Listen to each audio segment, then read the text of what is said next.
Voilà, me voilà de retour, veuillez m'excuser, j'ai eu un problème matériel. Voilà, ce qui ne m'a pas permis de finir la vidéo que j'avais commencée. Donc, je viens vers vous suite à une vidéo-réponse d'Adrien Abosi. Voyez-vous, je suis pris entre Monsieur Arnaud Dumouche à ma gauche, si l'on peut dire, Monsieur Adrien Abosi à ma droite, et il faut avancer au milieu de tout ça.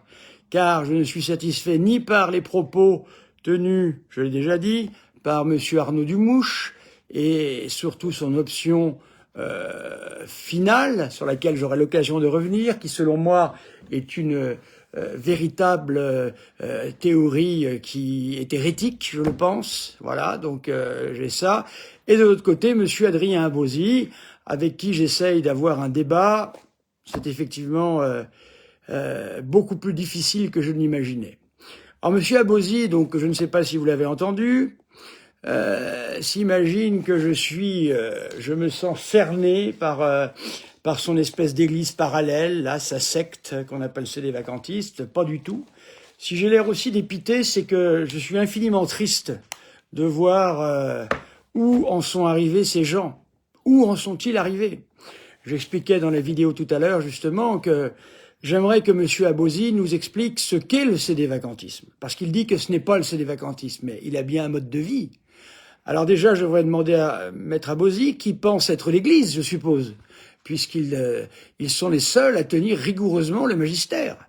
La fraternité Saint-Pédis, une bande de modernistes à mettre à la poubelle. La secte conciliaire, n'en parlons pas, écrasons au pied le serpent. Il ne reste plus que ces gens. Combien êtes-vous? Comme disait Staline, combien de bataillons avez-vous? Est-ce que l'on peut être cédévacantiste dans tous les pays du monde?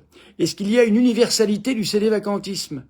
Parce que ce que ne vous disent pas ces charmants amis, c'est que, eh bien, par exemple, lorsque vous n'avez pas le prêtre qu'il faut pour célébrer la messe non unacum, ce qui veut dire la messe non unacum, c'est-à-dire quelqu'un qui ne dise pas le nom du pape, eh bien, pour avoir cela, quand ils ne l'ont pas, ce qui à mon avis est très courant, eh bien, ils se mettent ensemble dans une pièce, détrompez-moi, Maître Abosi, si je me trompe, hein, et ils lisent ensemble le missel.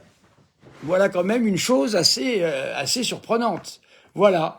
Alors ce sont ces gens-là qui jugent l'Église, qui s'en disent le démon est très fort. Hein, je dois dire tout de même que là, le démon fait fort. Je ne dirais pas que le démon est très fort, mais qu'il fait fort. Car ces gens se prennent véritablement pour les détenteurs fidèles du magistère de toujours. Voilà. Et c'est ça. Voilà. Moi, c'est ça qui m'attriste. Alors, je ne pense pas que Maître Abosi, je suis pas sûr que Maître Abosi soit quelqu'un que l'on puisse changer. Il est tellement impliqué dans ce que l'on pourrait qualifier de piège satanique. Hein, il est tellement impliqué là-dedans que faire un retour en arrière demanderait une humilité incroyable. Mais enfin bon, pourquoi pas. Mais moi, ce qui m'intéresse surtout, ce sont les personnes qui sont perdues dans cette secte-là. Voilà. Parce qu'en fait, c'est une secte qui ne conduit à rien, qui n'aboutit à rien. Il vous a expliqué à la fin de son émission qu'en fait, il s'était aussi donné le droit de juger de qui est prêtre et de qui ne l'est pas. Alors lui, qui n'est qu'un perroquet, ça me fait doucement rire, si vous voulez. Alors il est capable aussi de juger d'un rituel, le rituel de Paul VI. Bon. Écoutez, donc je vais réagir par question. J'ai fait des heures de recherche. J'ai fait des heures de vidéos. Maître Abosi, en l'espace de 3/4 d'heure, répond à tout, soi-disant.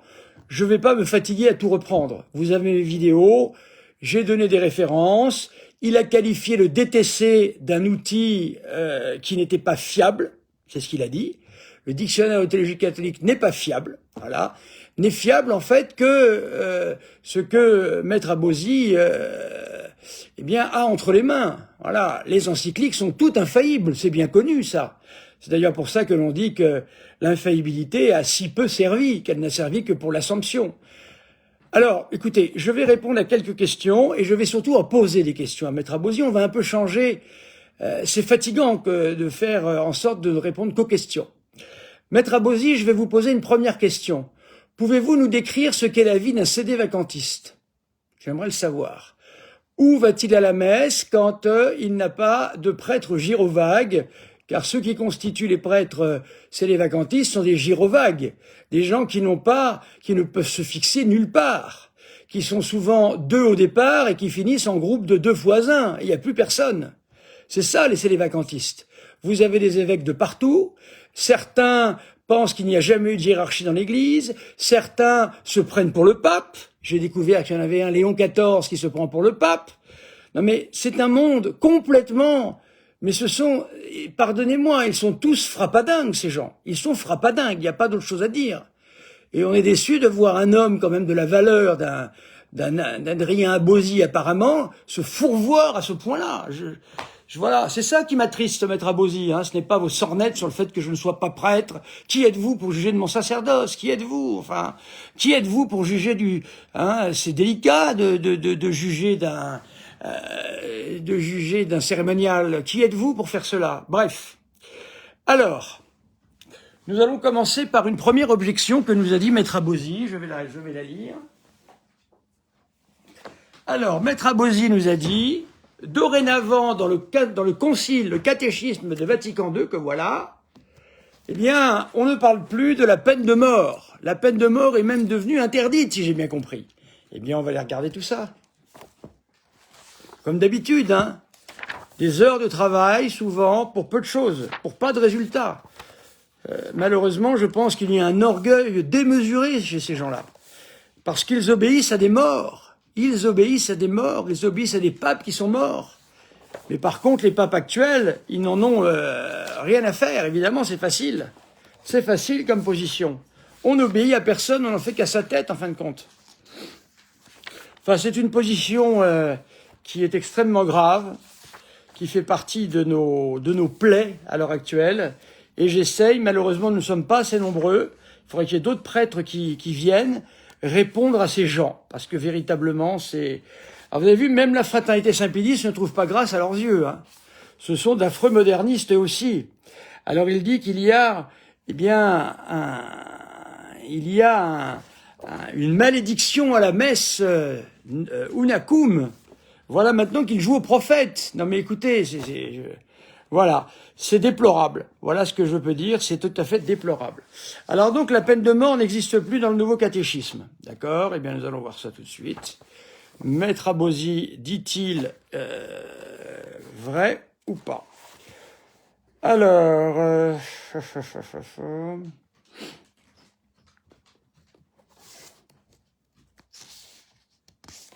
nous allons chercher ça, mais j'ai beaucoup d'autres choses à dire encore. Hélas, et c'est un avocat, donc évidemment, il a la parole facile, très facile. Et un avocat, c'est fait pour plaider. Voilà, c'est fait pour sauver des personnages souvent douteux. Donc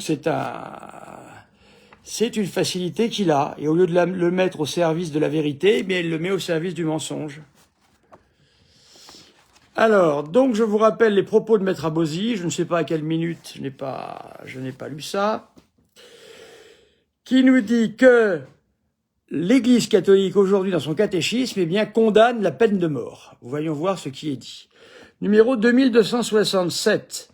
L'enseignement traditionnel de l'Église n'exclut pas, quand l'identité et la responsabilité du coupable sont pleinement vérifiées, le recours à la peine de mort, si celle-ci est l'unique moyen praticable pour protéger efficacement l'injuste agresseur de la vie d'être humain.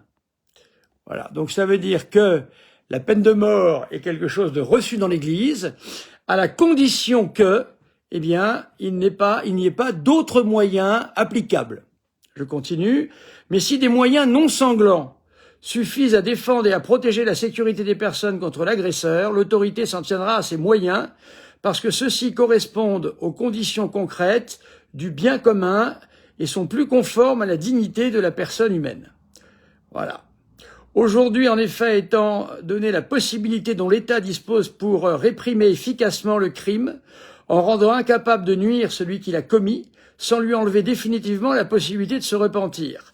les cas d'absolue nécessité de supprimer le coupable sont désormais assez rares, sinon même pratiquement inexistants. Alors donc la peine de mort n'est certainement pas supprimée, elle est simplement minimisée. Voilà. Alors l'Église, écoutez, a une tradition vivante. Comme disait Benoît XVI dernièrement, quand quelque chose vous paraît non traditionnel, ce n'est pas que ce n'est pas traditionnel, c'est que c'est dit autrement. Le Concile Vatican II a été justement l'occasion de pouvoir voir l'Église d'une autre façon. Mais c'est pas une nouvelle Église. Si vous regardez une chaise par devant et par derrière, c'est bien la même chaise, et pourtant la vue n'est pas la même. Voilà ce qui, selon moi, a été le motif de Vatican II.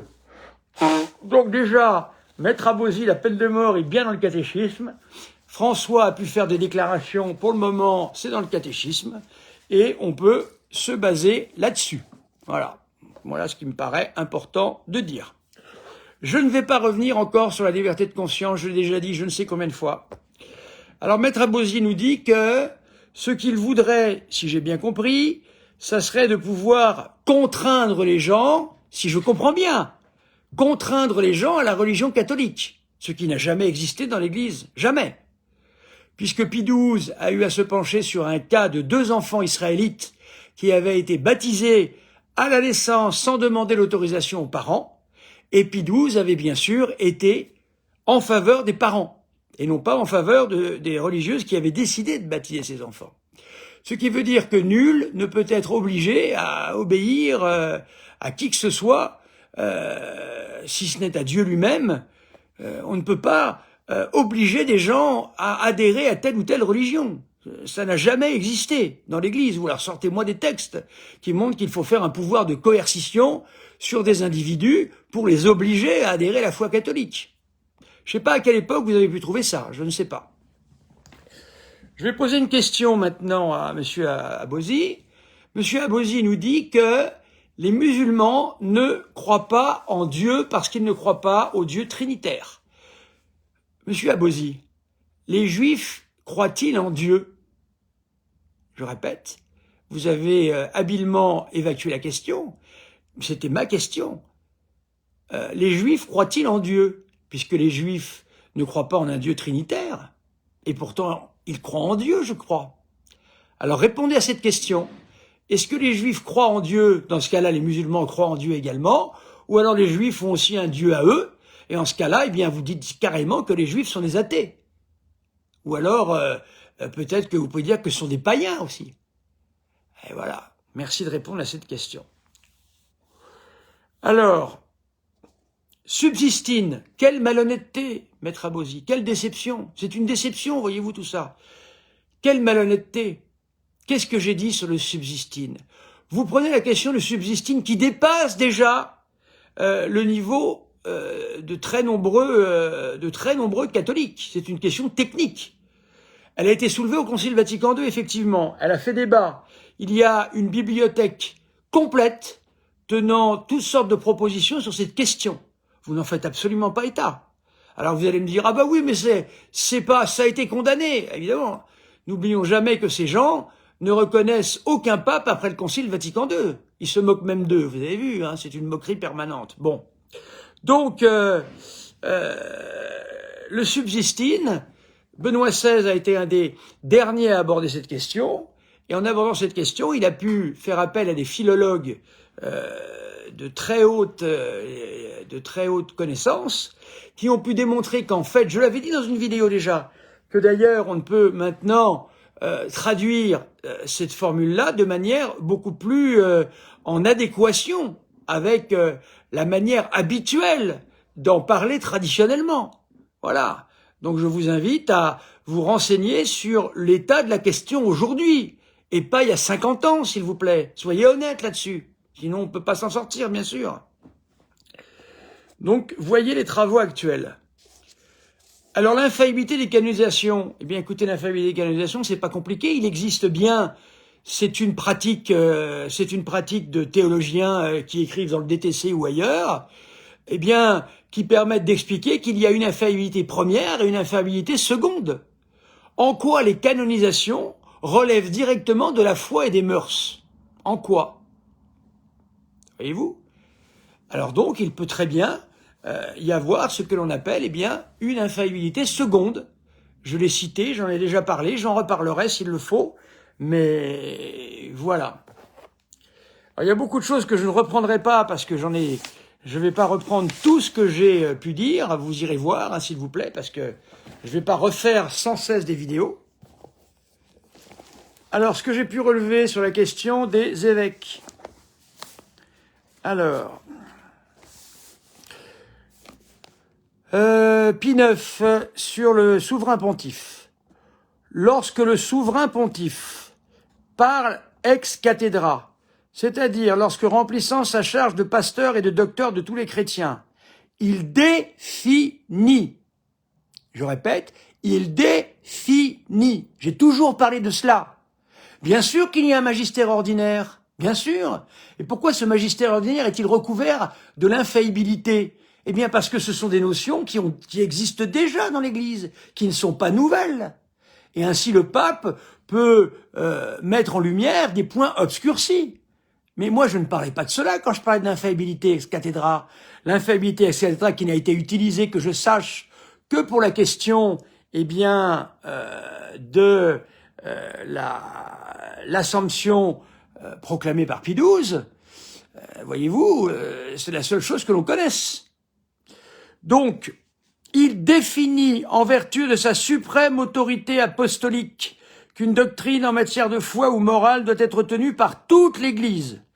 Il jouit, en vertu de l'assistance divine qui lui a été promise dans la personne de Saint Pierre, de cette infaillibilité, dont le divin Rédempteur a voulu que soit pourvue son Église lorsqu'elle définit la doctrine sur la foi ou la morale. Par conséquent, ces définitions sont irréformables. Oui, quand on définit quelque chose qui est un apport nouveau dans l'Église, ainsi l'Assomption.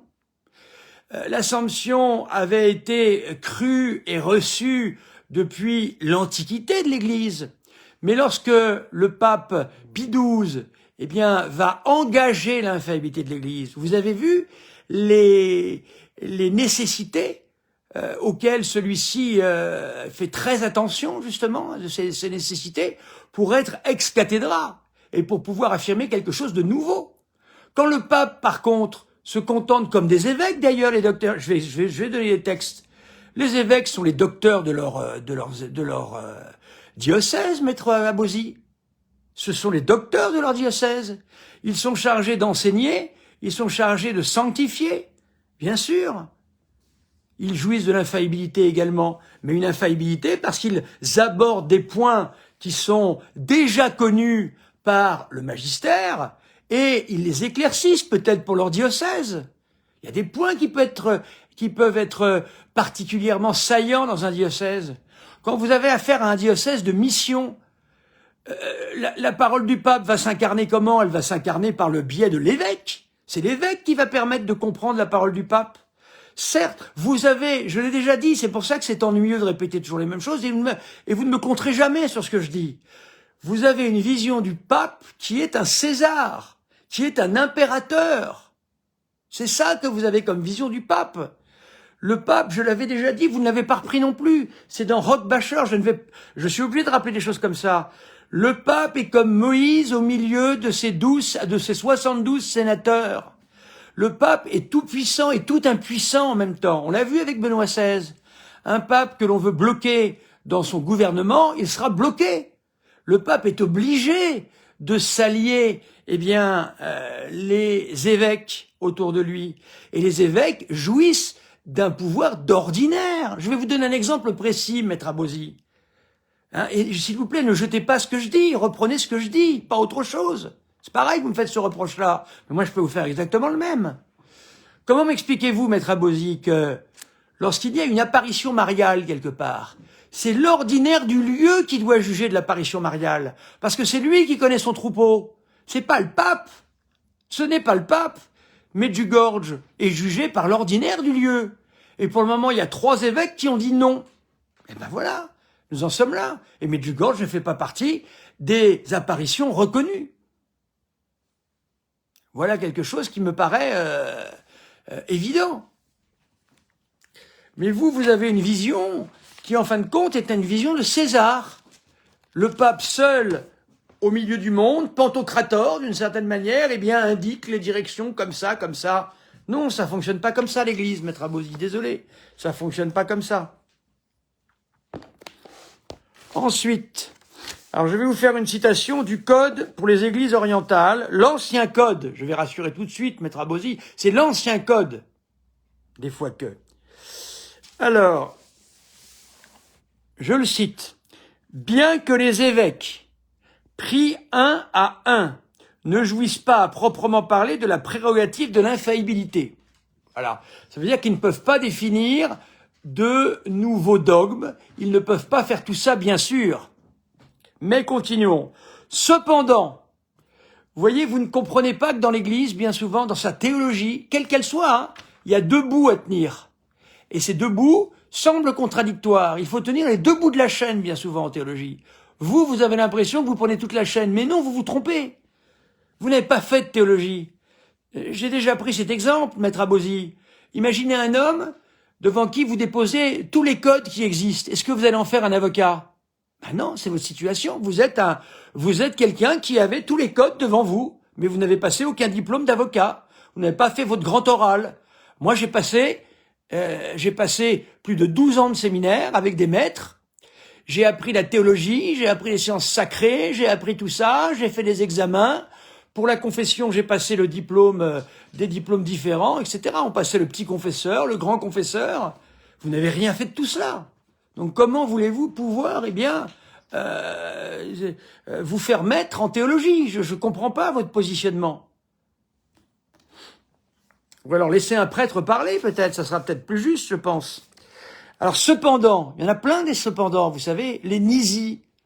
Le code de droit canon se fait avec les nisies, avec les cependant, avec toutes les particularités qui peuvent exister dans l'Église. Car la finalité de l'Église, c'est le bien des âmes, c'est le salut des âmes.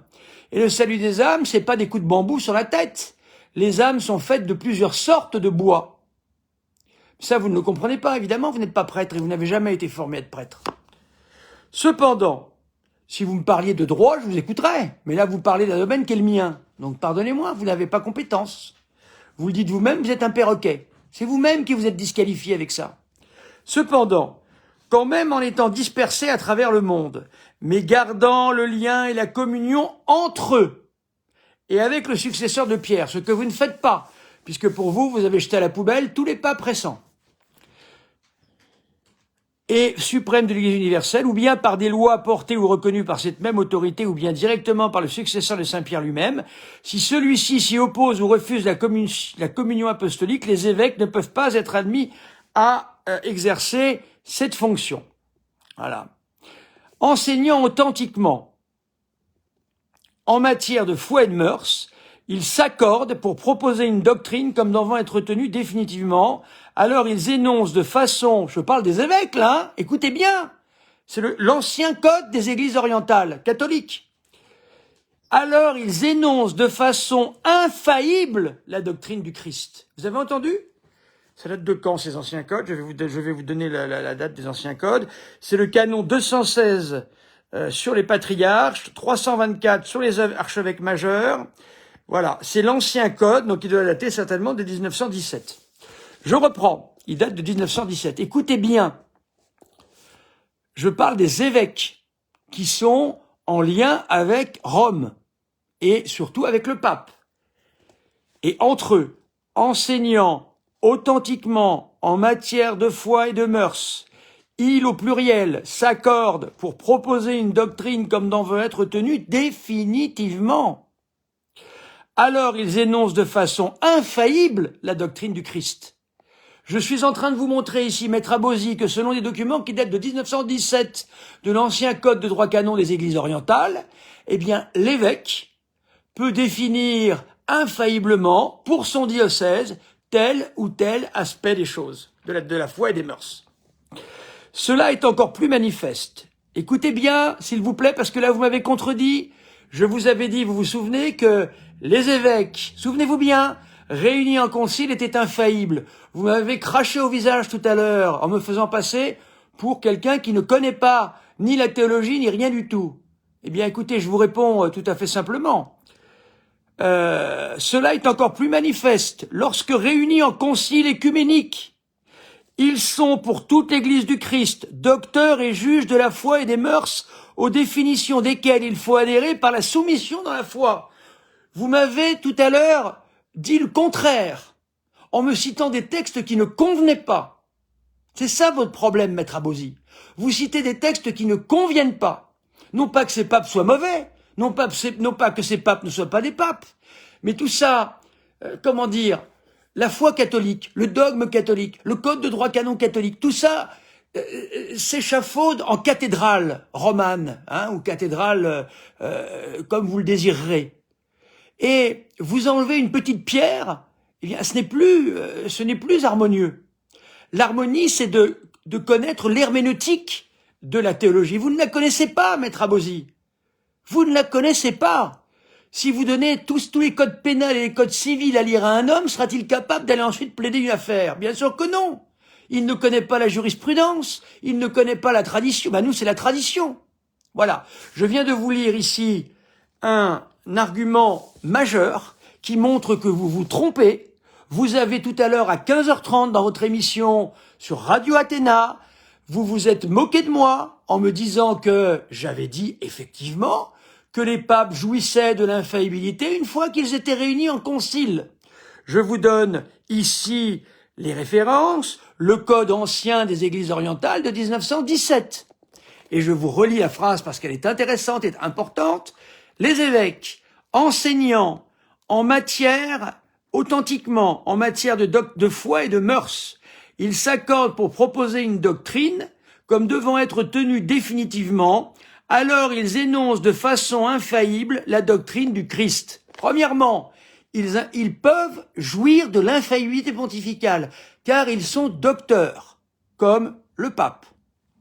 Je continue, je le relis parce que c'est important. Si vous allez voir son émission sur Radio Athéna, il me fait passer pour un farceur, qui ne connaît pas ce qu'il lit.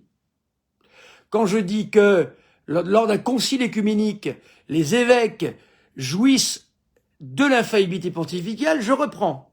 Jouissent du dogme de l'infaillibilité. Pardonnez-moi, c'est pas l'infaillibilité pontificale. Faut faire attention à ce qu'on dit parce que, voilà. Cela est encore plus manifeste. Alors là, nous sommes le 2. Alors écoutez bien la référence que je vais vous donner parce que ça va vous intéresser. La partie que j'ai lue sur les évêques comme docteurs, c'est issu du concile Vatican I, Constitution dogmatique Dei Filius, chapitre 3. Et il y a des notes qui ont été rajoutées. Et c'est ces notes-là, souvent, qui sont intéressantes. Voyez-vous? Alors, c'est important, Katia, que je puisse répondre à Maître Abosi. Sinon, on est roulé dans la farine et allons-y. Et tous les gens se perdent avec ça. Donc, je répète que le Concile Vatican I, donc reçu par sa grandeur, Maître Abosi, eh bien, Constitution dogmatique Dei Filius, chapitre 3, alors c'est assez compliqué les références, ce sont des schémas remaniés de la Constitution des Ecclesia Christi, avec le commentaire de Clayton.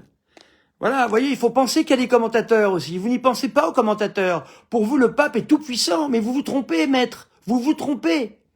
Il y a des juristes, des canonistes. Ce ne sont jamais les papes qui écrivent eux-mêmes leurs encycliques, quasiment. C'est toujours délégué à un théologien, voyons. Donc, le Concile Vatican I nous dit que, en matière de foi et de mœurs, pour proposer une doctrine comme devant être définitivement tenue définitivement, alors ils énoncent de façon infaillible la doctrine du Christ. Concile Vatican I. Ensuite, cela est encore plus manifeste lorsque réunis en concile écuménique, eh bien, ils sont pour toute l'Église du Christ, docteurs, juges de la foi et des mœurs, aux définitions auxquelles il faut adhérer par la soumission dans la foi. Alors, je suis toujours dans le Concile Vatican I. Mais n'oubliez jamais, Maître Abosi, que l'Église fonctionne avec des docteurs. N'oubliez jamais ça. Le pape n'est pas... Vous prenez le pape, je vous l'ai déjà dit, vous confondez le pape avec l'hagiographe sacré qui est capable d'écrire la parole de Dieu. Le pape n'écrit pas la parole de Dieu. Je le répéterai s'il le faut, ça. Je le répéterai. Parce que j'en ai des lignes et des lignes à lire. Hein. Mais voilà. Ensuite, alors ça sort d'où? Je donne maintenant une citation qui sort carrément de la Bible, la Sainte Écriture, Actes des Apôtres, qu'il est clair, le pontife romain. Attendez, pardon. Oui, le pontife romain et les évêques, en raison de leur charge et de la gravité de la chose, s'appliquent avec un empressement zélé par des moyens appropriés à scruter soigneusement la révélation et à l'énoncer adéquatement. Pas de pape Pantocrator, pas de pape César. Non, non, non, non, non. Un pape qui travaille en bonne intelligence avec des cardinaux, qui travaille en bonne intelligence avec des évêques, qui travaille également avec des docteurs de l'Église, qui travaille avec des canonistes. Mais quelle idée avez-vous du pape, mon cher Adrien Abosi? Mais quelle idée avez-vous du pape? Je vous contredis avec Vatican I, parce que Vatican I, c'est pas simplement le texte de Vatican I qui compte, c'est les commentaires qui ont été faits du Concile Vatican I. C'est le catéchisme du Concile Vatican I. Est-ce que vous connaissez tous les milliers de pages de commentateurs sur le Concile Vatican I? Alors vous allez me dire, oh, c'est pas l'infaillibilité, mais ça en fait partie. Il y a des commentaires qui sont réservés, bien sûr. Jean de Saint-Thomas est le commentateur officiel, si l'on peut dire, avec Bellarmin et d'autres, de Saint Thomas d'Aquin. Alors, ils ne reçoivent aucune nouvelle révélation publique comme faisant partie du dépôt divin de la foi. Ils sont tous au service du dépôt révélé de la foi, qui a été donné, qui s'est clôturé avec l'apôtre Saint Jean, dernier des apôtres, et ils sont là pour commenter, pour qu'il puisse y avoir une harmonie dans cette argumentation, voyez-vous. Alors, je vais vous donner mes références. Alors, Ignace d'Antioche, lettre à la communauté de Smyrne. C'est pareil, il faut pouvoir les consulter, ça. C'est en grec, c'est en latin, ça dépend. Donc vous voyez ici, dans ce que je viens de vous donner, hein, eh bien, que le pape doit être aidé par des théologiens et des canonistes qui vont lui dire précisément ce qu'il faut, comment faut-il eh bien progresser dans la foi. Sinon, on s'en sort pas. Je continue. Je vais vous citer maintenant le premier concile du Vatican, Constitution dogmatique sur l'Église du Christ, Pastor Aeternus, chapitre 4. Jésus-Christ a voulu que le magistère... Jésus-Christ, le rôle du pape, c'est de travailler avec des évêques, des cardinaux, des spécialistes dans tel ou tel point. Il est là pour pouvoir, une fois que tout ce travail a été fait, pouvoir dire voilà la déclaration qui est faite. Mais le pape ne reçoit pas de Dieu une infaillibilité biblique. Il reçoit une infaillibilité, c'est-à-dire un charisme qui va l'empêcher d'errer et de pouvoir éclairer ses frères. Mais il ne travaille pas seul, c'est ça qui est important de retenir surtout. Dans la tête des sédévacantistes et de M. Abosi, Pie IX se suffit à lui-même, Léon XIII se suffit à lui-même, mais c'est totalement faux tout ça. C'est une erreur d'herméneutique, maître Abosi. C'est une erreur d'herméneutique. Je lis, Vatican I, s'il vous plaît, maître Abosi. Jésus-Christ a voulu que le magistère des pasteurs, auquel il a confié la charge d'enseigner l'évangile à tout son peuple et à toute la famille humaine. N'oubliez pas que pendant des siècles, les moyens de communication étant ce qu'ils étaient, les évêques, quand ils partaient, par exemple, en terre de mission, ad partibus, quand ils partaient chez les infidèles, il fallait bien qu'ils puissent gouverner leur diocèse. Eh bien, il fallait bien qu'ils jouissent de l'infaillibilité. Bien sûr, et heureusement. Vous pensez qu'ils auraient fait 2 fois le tour de la terre pour aller revoir le pape et savoir ce qu'il fallait penser? Mais voyons, mais ça ne colle pas avec la réalité de l'Église, avec les réalités de l'Église. C'est pas possible, ça ne tient pas, ça ne colle pas. Un évêque qui pouvait partir, eh bien, en Cochinchine, qui était à des milliers de kilomètres, qui avait fait 8 ou 9 mois de voyage. Heureusement qu'il jouissait d'une infaillibilité particulière qui lui était due. Heureusement. S'il fallait attendre le pape, mais vous vivez à l'heure d'Internet, maître Abosi, c'est ça votre problème. Vous vivez dans une église de 2020. Mais c'est tellement évident ce que je vous dis, c'est tellement évident. Je continue. Sois muni d'un charisme approprié d'infaillibilité en matière de foi et de mœurs, puisque celui-ci ne procède pas de révélations nouvelles dont jouirait le successeur de Pierre et le collège des évêques. Voilà. Donc, les pasteurs auxquels il a confié la charge d'enseigner bénéficient d'un charisme approprié. Tout est dans les mots. Vous refusez ces nuances. Mais si on refuse ces nuances, maître Abosi, on ne fait pas de la théologie, on fait de la boucherie. Je suis désolé de vous le dire. Moi, je reconnaîtrai devant vous la même nullité en matière de droit, et j'ouvrirai mes oreilles et je vous écouterai. Bien sûr que je vous écouterai. Écoutez, mais tout de même, voilà. Donc là, vous voyez, ici, ils sont munis d'un charisme. Le mot le plus important ici, c'est ce mot approprié. Ça veut dire que c'est quelque chose de très précis. C'est ça la doctrine catholique. Infaillibilité première, infaillibilité secondaire. Ça, c'est du catholicisme. Votre manière d'envisager l'herméneutique, la lecture, la considération des textes des papes n'est pas catholique. Je vous assure, maître Abosi. Je vous assure. Je vous le lis, là, vous le voyez bien. C'est contradictoire avec ce que vous me dites. Donc c'est que c'est bien un problème, tout de même. Sinon, répondez-moi à cette question très pratique. Encore une fois, vous avez Internet. Comment faisait l'évêque qui allait partir in partibus en Cochinchine pour fonder un diocèse s'il ne jouissait pas d'une infaillibilité particulière? Bien à lui. Comment allait-il faire? Pas de téléphone? Pas de courrier? 9 mois de voyage pour qu'une lettre puisse arriver? Il y avait des cas à régler. Vous comprenez? C'est-à-dire que Lolo, c'est bien ce que je viens de dire. Les évêques, enfin les pasteurs auxquels ils ont reçu la charge d'enseigner reçoivent un charisme approprié à leur charge d'infaillibilité. Concile Vatican I en matière de foi et de mœurs. Alors je vous donne la référence, Vatican I, je vous l'ai dit déjà. Voilà, vous voyez, maître Abosi, je cite Vatican I, j'ai même pas besoin de citer Vatican II. Je ne cite que de l'avant-concile. Vous avez osé me dire, quand j'ai dit que les évêques ne pouvaient pas errer pendant un concile, vous avez été me trouver un nom d'un quidam évêque qui a... faudrait déjà aller voir de près, parce que moi je n'ai confiance en rien. Je veux voir précisément ce qu'il a dit. Est-ce qu'il a dit non, est-ce qu'il a dit que c'était pas possible, qu'il contredisait le décret, ou est-ce qu'il a mis des réserves simplement? Vous voyez, il faut aussi distinguer tout cela. Ah, ces gens vous rendrez fous, hein, parce que vous faites un enseignement et ils sont sans arrêt en train de contredire. Donc vous voyez, cher maître, moi j'ai rien contre vous, hein. Moi je n'ai rien contre vous.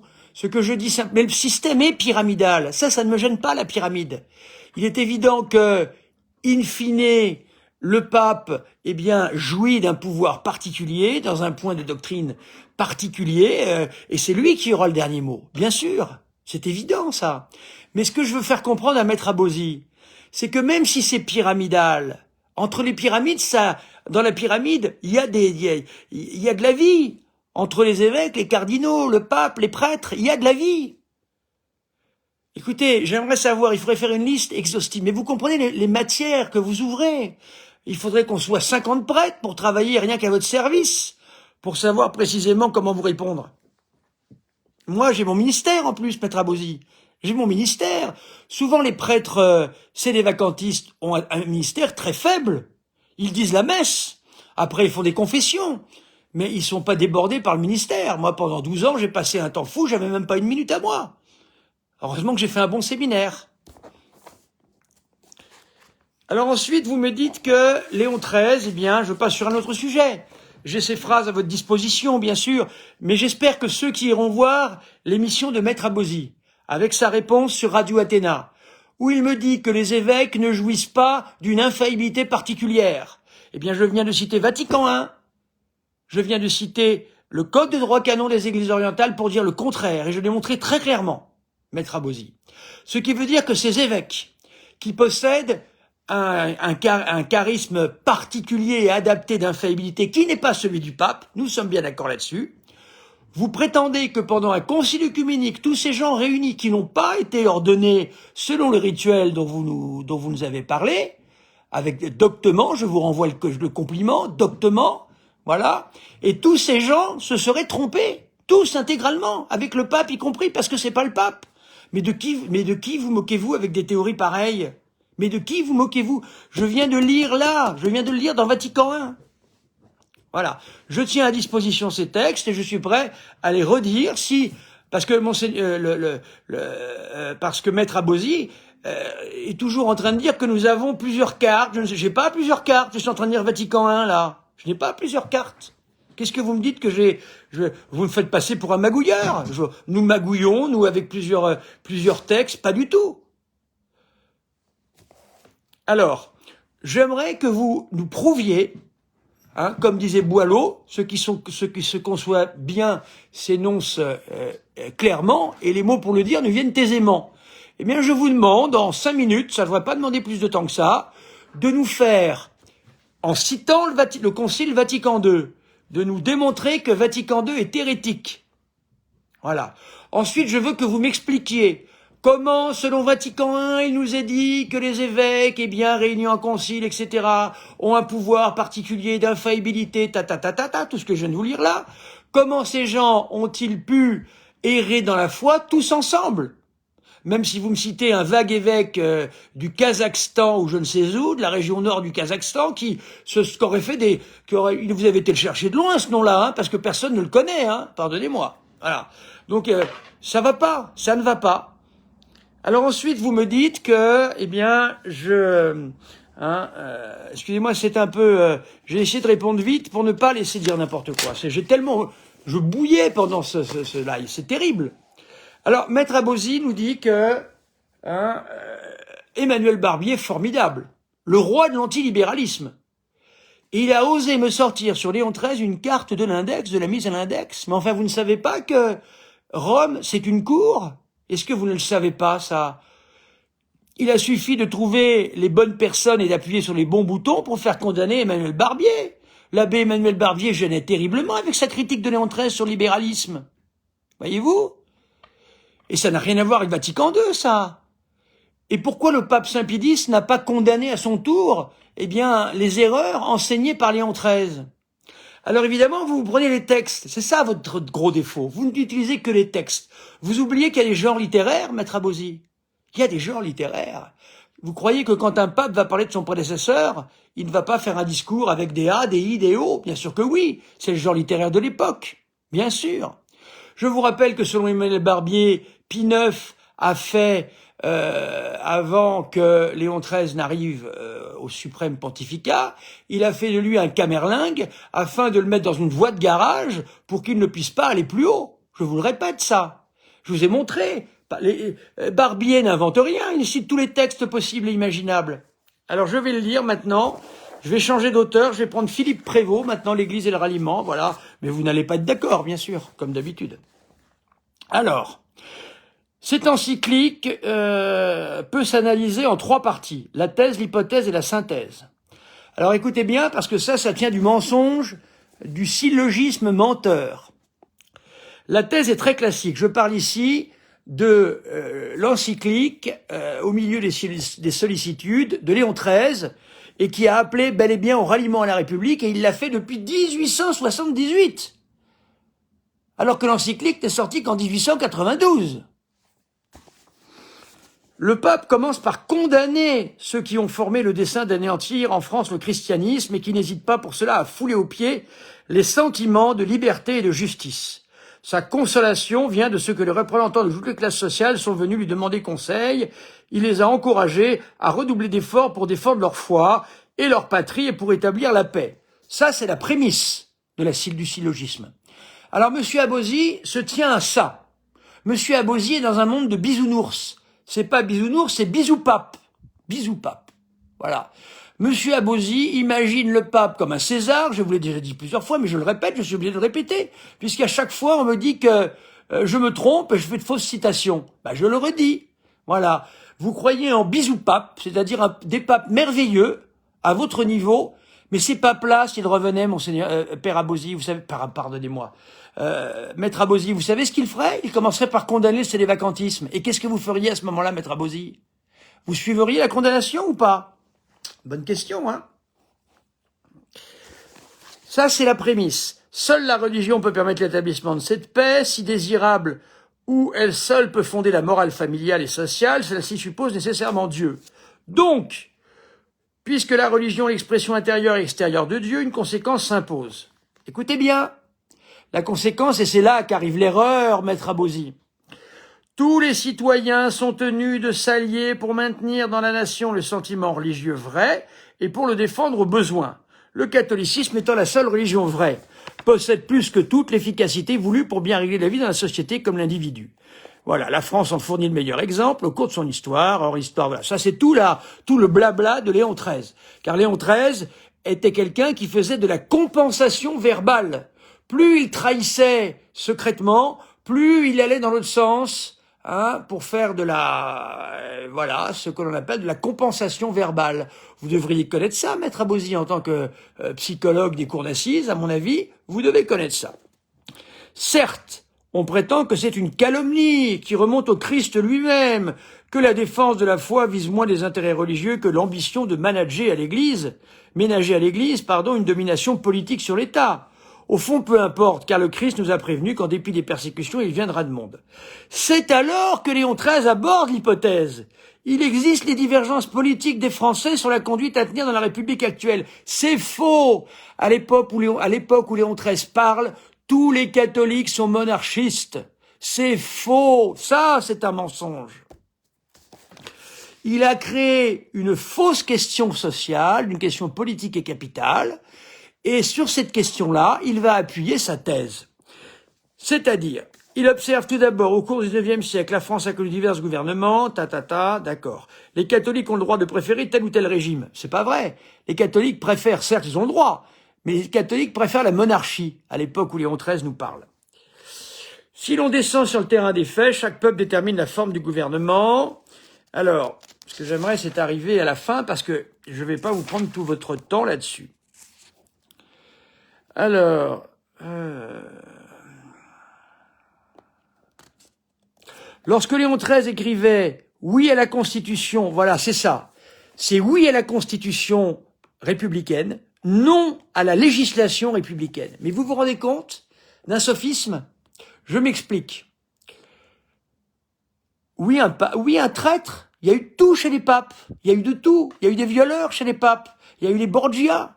Il faudra en citer. Il y a des papes qui ont eu des maîtresses. Il y a eu tout chez les papes. Maître Abosi croit qu'il y a toujours eu Internet et croit qu'on a toujours su la parole du pape. Qu'est-ce que ça veut dire, ça? Alors, donc, est-ce que vous avez compris ce que préconise Léon XIII? Oui à la Constitution, c'est-à-dire oui à la République, mais attention, soyez méfiants sur la législation. C'est-à-dire, vous autorisez votre fils, imaginons ça, on va prendre une image pour que je vous explique plus facilement les choses. Votre fille vient vous voir, elle vous demande à avoir un scooter. Et vous lui dites, écoute, je vais même faire mieux pour toi, ma fille, je vais t'acheter une grosse moto, tu vas voir, tu vas être bien avec ça. Mais attention, oui à la moto, très puissante, mais non aux excès de vitesse et aux dangers que tu pourrais prendre avec. Est-ce que ce ne serait pas ici, selon l'expression de Maître Abosi lui-même, une grande tartufferie? Eh bien, voilà la tartufferie de Léon XIII. Je répète, oui à la Constitution, non à la législation. Voilà, c'est clair. Si ça, c'est pas de l'hypocrisie, alors il faut me dire ce que ça veut dire. Il ne faisait que reprendre ce qu'avaient toujours pensé les conservateurs, qui étaient des traîtres eux-mêmes, puisque c'était eux avant qui avaient fait adopter la Constitution de 1875 et qu'ils avaient lutté depuis 1879 contre la législation anti-religieuse. Mais au milieu de ces gens-là, il y avait les orléanistes, certes, les légitimistes aussi au nombre de 600 à la Chambre, qui ont donné le pouvoir à Auguste Thiers, tout de même. Léon XIII ne s'était glissé le soupçon que certains d'entre eux auraient pu être tentés d'user la violence. C'était là une pure utopie, car les catholiques de notre pays, nous le savons bien, ne sont pas des révoltés. Ils luttaient dans le cadre des institutions, et le reproche qu'on aurait pu leur faire était plutôt leur trop grande acception à avoir bafoué leurs droits que l'inverse. Donc ça veut dire qu'en fait Léon XIII nous a lancé une belle pièce de théâtre qui était une partie souterraine et une partie extérieure. Voilà. Alors écoutez, moi je veux bien reprendre encore ça. Tout ce que j'ai dit venait En partie, j'ai fait beaucoup de citations de l'abbé Emmanuel Barbier. Maintenant, l'abbé Emmanuel Barbier, on me dit qu'il était à l'index. Qui dirigeait l'index? Comment se fait-il qu'il était à l'index? Voilà des questions qui pourraient peut-être se poser, maître Abosi. Écoutez, voilà. Voilà. Moi, je ne vais pas plus loin. Je pense que déjà, c'est une première réponse que je fais à maître Abosi. J'ai soulevé ce soir des éléments qui sont des éléments majeurs, qui utilisent justement une herméneutique correcte, c'est-à-dire, comme dit saint Ignace de Loyola, sentir avec l'Église. Cum, avec elle. Cum ecclesiam, avec l'Église. Maître Abosi, vous sentez avec les textes, vous sentez les encycliques, mais vous ne sentez pas avec l'Église. L'Église, ce n'est pas que les encycliques. Voyez-vous? L'Église, encore une fois, c'est des évêques répartis à travers le monde. Et le pape a pour charge, eh bien, de recevoir les évêques en visite ad limina, les uns après les autres, pour savoir ce qui se passe à l'autre bout du monde. Pensez-vous que le pape soit au courant de tout ce qui se passe dans toutes les parties du monde? Vous le prenez pour un Superman. Voilà. Je pense que vous avez des erreurs d'interprétation. Écoutez, vous n'avez pas fait de théologie. Moi, j'en ai fait 12 ans de théologie, de philosophie, etc., etc. Et je n'arrête pas de lire, et j'ai une bibliothèque qui est extrêmement bien fournie, je puis vous le dire, avec beaucoup de livres qui sont d'avant Vatican II. Je ne suis pas de schizophrène, et je vous demande donc de me trouver les hérésies qui figurent précisément dans le catéchisme, dans le Concile Vatican II. Allons-y, voilà. Voilà, chers amis, pardonnez-moi, c'était un peu brouillon, c'était une réponse rapide que j'ai faite à maître Abosi, parce que je ne vous laisse pas laisser penser que je ne voulais pas répondre ou qu'il avait raison. Non, il n'a pas raison. Il n'a pas raison. Les textes, je les ai donnés. J'ai donné les textes de Vatican I. Je n'arrête pas de donner des textes. Et moi, je me contente pas de vidéos de 3/4 d'heure, maître Abosi. Voilà. Eh bien, chers amis, je vous invite, moi, puisque lui, il a invité à continuer à soutenir l'insubordination permanente de Monseigneur Vigano, qui remet en cause toute la politique bienfaisante de Benoît XVI, qui était une politique de grande paix dans l'Église, car je crois qu'avec le nombre d'ennemis que nous pouvons avoir, francs-maçons, etc., etc., eh bien, et les frères de race, que je connais bien aussi, voilà. Donc nous avons des combats à mener. Nous avons des combats à mener. Et vous menez les combats à l'extérieur de l'Église. Vous êtes dans une Église morte qui n'existe plus. Vous êtes sous quel pontificat? Le pontificat de Pie IX. Nous sommes en 2021 aujourd'hui. Le monde est athée, maître Abosi. Est-ce que vous le savez que le monde est athée? Alors évidemment, je connais votre réponse. Ah ben c'est à cause de Vatican II. Il l'était bien avant. Il l'était bien avant. Voyons. J'ai lu des lettres de deux prélats qui étaient à Angers en 1950 et qui montraient déjà l'état désastreux de l'Église. Mais ça, vous en faites fi, maître Abosi. Vous en faites fi. Voyez-vous? C'est pour ça que je ne suis pas content de tout ce que vous me faites dire, que je n'ai jamais dit, ou vous me faites passer pour quelqu'un qui ne donne pas ses sources ou qui se trompe. Enfin, voyons. Voilà. Donc vous avez vu, j'ai pu m'organiser en très peu de temps. Hein. Voilà. Nous allons dire un Je vous salue Marie pour que le maximum de ces vacantistes reviennent dans la seule et l'authentique Église et que ces gens ne se damnent pas. Voilà. Nous supplions, eh bien, prions Saint Pie X, prions le bienheureux Pie IX, prions tous les papes qu'ils aiment bien, afin que ces papes les éclairent. Hein, le bienheureux Pie XII aussi, je crois. Eh bien, demandons à tous ces saints papes d'éclairer tous ces gens avant qu'ils aient une surprise le jour de leur mort. Voilà ce que je voudrais dire sur cela. Je pense qu'il faut parler nettement et pas par périphrase. Je vous salue Marie, pleine de grâce, le Seigneur est avec vous, vous êtes bénie entre toutes les femmes, et Jésus, le fruit de vos entrailles, est béni. Sainte Marie, Mère de Dieu, priez pour nous pauvres pécheurs, maintenant et à l'heure de notre mort. Amen. Le Seigneur soit avec vous et avec votre esprit, et que Dieu vous bénisse, le Père, le Fils et le Saint-Esprit. Là où Maître Abosi a raison, vous voyez, il ne m'accorde pas un seul point où j'ai raison, lui, jamais. J'ai jamais raison, c'est tort à 100%. Vatican II a tort à 100%, enfin voilà. Là où il a raison, c'est qu'il faut relire les exorcismes de Léon XIII en ces périodes troublées et demander à la Sainte Vierge de faire revenir ces gens dans l'Église.